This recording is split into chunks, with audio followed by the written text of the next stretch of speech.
Hi hello வணக்கம். நம்ம இப்போ மல்லி சீரியல் ப்ரமோ பற்றி இந்த வீடியோவில் பார்க்கலாம் வாங்க. இப்போது மல்லியும் அன்னபூரணி அம்மாவும் ஒரு பிளான் பண்ணியிருக்காங்க. அதாவது இது எல்லாமே பார்த்திங்கன்னா வெண்பாவால் மட்டும்தான் முடியும். வெண்பா தான் பார்த்திங்கன்னா எங்கே போகிறோம் என்ன பண்ணுறோம் அப்படின்ற எல்லா விஷயத்தையும் நம்ம அன்னபூர்ணி அம்மாவுக்கு கால் பண்ணி சொன்னதுனால ஸோ கோயிலுக்கு வராங்க. அங்கே வச்சு பார்த்திங்கன்னா இந்த நிஷாவை என்ன பண்ணுறாங்கன்னா மயக்கம் வர்ற மாதிரி பண்ணிடுறாங்க.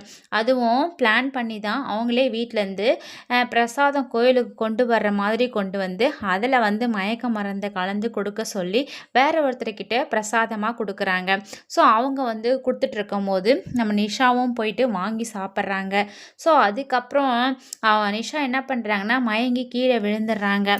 ஆனால் இதுவரையும் இந்த பிளான் எல்லாமே நம்ம மல்லிக்கு தெரியாதுங்க.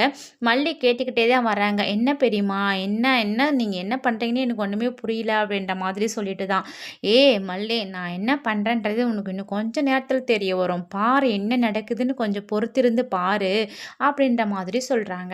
ஸோ அதுக்கப்புறம் தான் பார்த்தீங்கன்னா நம்ம வெண்பாவும் அவங்க கையில் இருக்கிற பிரசாதத்தை சாப்பிட்றதில் நிஷா மட்டும்தான் சாப்பிட்றாங்க. அப்புறம் அவங்க விழுந்த உடனே நம்ம மல்லியும் அன்னபூரணி அம்மாவும் என்ன பண்ணுறாங்கன்னா வெண்பாவை கூட்டிக்கிட்டு நம்ம விஜய் கிட்ட போகிறாங்க. விஜய் கிட்ட போன உடனே விஜய் வெண்பா பார்த்த உடனே பயங்கர சந்தோஷமாயிடுறாரு. சந்தோஷமானது மட்டும் இல்லாமல், வெண்பா எப்படி இருக்க வெண்பா, உன்னை பார்க்கணும் உங்ககிட்ட பேசணும்னு சொல்லிட்டு நான் எவ்வளோ ஒரு ஆர்வமாக துடியாக துடிச்சிட்டு இருந்தேன், தேங்க்ஸ் மல்லி அப்படின்ற மாதிரி சொல்லிட்டு மல்லியை பார்த்து சொல்கிறாங்க. வெண்பாவை நான் உங்களை பார்க்க கூப்பிட்டுட்டு வராமல் வேறு யாருங்க கூப்பிட்டு வர போகிறாங்க, நான் தானே கூப்பிட்டு வரணும் அப்படின்ற மாதிரி சொல்கிறாங்க. அதுக்கப்புறம் நம்ம விஜய் கை மேலே நம்ம மல்லியோட கை மேலே வெண்பா. ஸோ இந்த மாதிரி வச்சு அவங்களுடைய உணர்வுகளை புரிஞ்சுக்கிறாங்க. ஒரு அப்பா மகள், ஒரு கணவன் மனைவி அவங்களுடைய உறவை புரிஞ்சுக்கிட்டு சூப்பராக நடந்துக்கிறாங்க.